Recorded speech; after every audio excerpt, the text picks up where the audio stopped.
I've seen on Twitter that apparently there's drama about specifically Japanese fans harassing these creators, directors, whatever, of these episodes, telling them that they're doing Fujimoto's work a disservice with their adaptation. And I think that is disgusting, quite frankly. That is disgusting. Because who the fuck are you to be saying that? You're a fan, stay in your lane, okay? You're not contributing anything at all. These people are at least making an anime adaptation, working together with Fujimoto himself. So everything that you're watching is greenlit by Fujimoto himself. He was there with the script, with the directing, with everything. He was involved in every process, okay? He said he would also be happy if they just did their own thing. So, even with the creative liberties they do take in the anime, he's completely fine with them and approves of them. So I do not see where these fans get off on harassing staff at Mappa Studio. I do not get it. I don't know.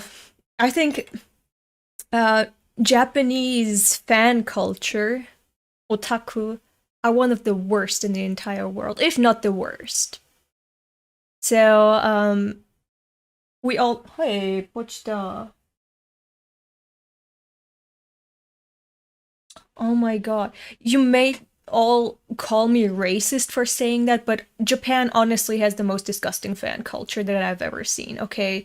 They're idol fans, they're seiyuu fans, they're anime manga fans, game fans, porn fans, whatever fans.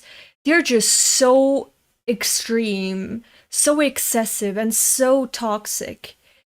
There's a reason why most mangaka and creators generally stay anonymous in those industries. And, like, they know if they do something in their work that pisses off their own fans, their life could well be in danger. That is insane, right? That is absolutely insane. Need I remind you of KyoAni, the studio in Kyoto, Kyoto Animations? What happened there? Have you all watched Perfect Blue? Japanese fan culture is so damn negative. Like, when I expect these fans, Japanese otaku, to contribute something to a discourse, I do not expect anything productive, anything positive. Not at all. Call me a racist over that. I do not expect it.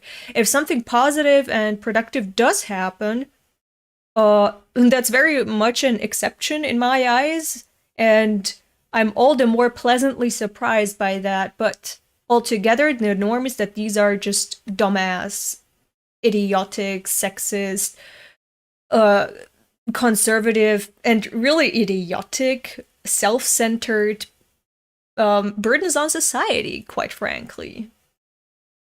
Like, there is also a reason why otaku are generally looked down upon, even in Japanese society, in Japanese culture, because there's just these negative connotations with them. This is the type of reputation that they've garnered for themselves. And I'm not saying all of them, like all fans in Japan, are disgusting freaks. I'm not saying that.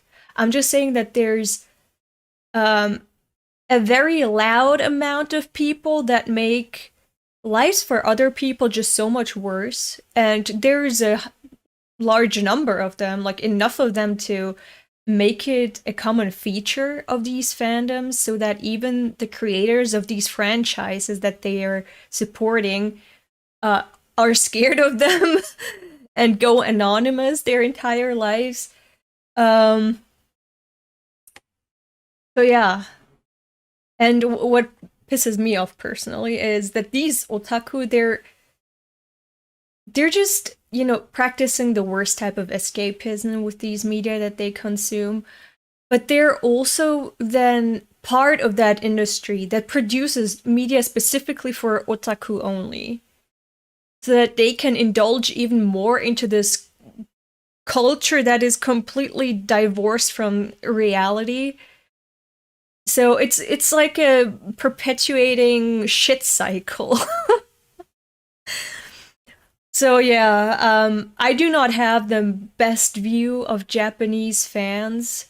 Personally, if I was a creator in Japan involved in any type of production, be it manga or anime or whatever, I would not pay them a single flying fuck, not any type of attention I would give them.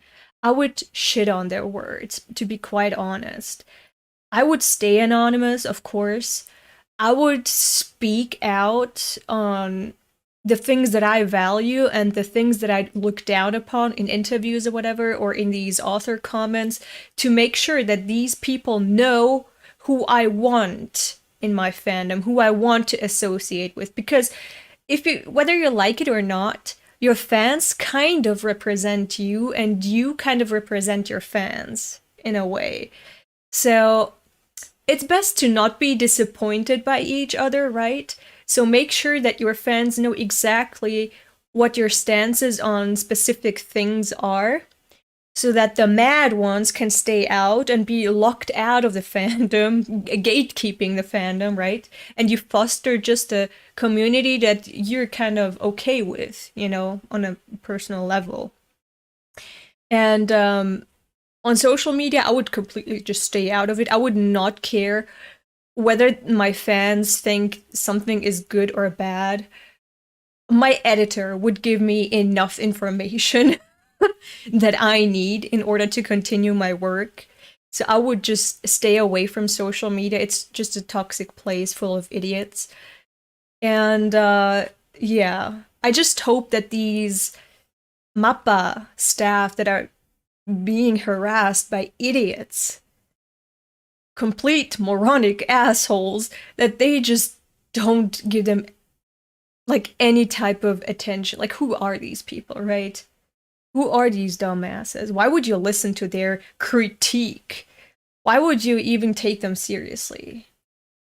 So I just hope that the drama can just fly over their head smoothly, and that these otaku are just getting pissed by themselves. And sorry, that was a long-ass tangent. I didn't pay attention to the chat. I didn't even start watching the video. I just wanted to address this because it has come to my attention, and I just wanted to give you my opinion on the entire fiasco. I think it's ridiculous. Right? I feel sorry for the staff, and I do know that a lot of these people take it to heart, because obviously if you're pouring everything you have into a project and it's not received well, or maybe it is received well, but the majority is just being loud and rude towards you and insulting you, then of course that's gonna be it's gonna leave a dent in your mental health. So I really do feel sorry for them, but also hope that they find some coping mechanism like I have, and just tell themselves, these are dumbass, non-contributing shit stains on the internet. I don't need to listen to them. Like, if Fujimoto is happy with your work, that's all you need as a creator in among the MAPPA staff. That's all you need. You got the okay, you have been approved of. Whether these loudmouthed fans approve of or not, they're no one, okay? They're no one. And that is all I wanted to say. Agree, don't worry, they're also getting harassed by the bosses at MAPPA. Yeah, that is also something that I find is a problem in the industry in general. It's that they're underpaid, understaffed, and they're just driven to the point of passing out because they're so overworked. It's generally also a toxic work environment. And I wish there was change. I wish that there was a sort of revolution in that industry, that these people would get compensate, like that they would get an appropriate amount of compensation for their time, health, effort, and education, and brains and legwork that they put into their work. Because at the end of the day, it is like that. You are selling a company your time, talent, health, and they need to compensate you appropriately for that. And if you don't receive anything back, I would not see any reason to keep on going. But these people do it because they're just so passionate about the craft. And the higher ups, like these capitalists, they just take advantage of these poor people's passions and suck them dry. It is heartbreaking. So when you don't get the appreciation you deserve from the company you work for and from the fans, I can completely understand why these creators would be like, why the fuck am I doing this? I'm just working myself to death for what? No one appreciates what I do. So it's sad. I may be laughing here, but it's sad. And I hope things change. Episode 1 was not really overwhelming to me. It was fine. Episode 2 was gripping me more and making me love the adaptation more and the soundtrack more. So it's definitely getting better and better for me. So I think the first episode I just had to warm up to the anime adaptation because it was because I still think the manga is superior, but I think the anime can stand on its own right now. Because with episode 1 I would still have said read the manga instead for a cooler experience, but now I'm like, both are cool experiences of themselves. So you can enjoy both separately. Without I mean, you are missing out if you don't watch the anime. That is a good thing.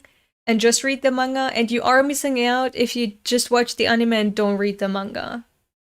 And that is good. That is the type of adaptation that I want to see of any source material. Okay, that's a good way to adapt things. Alright. I don't get how you liked episode 2 more, but I'm glad you liked it.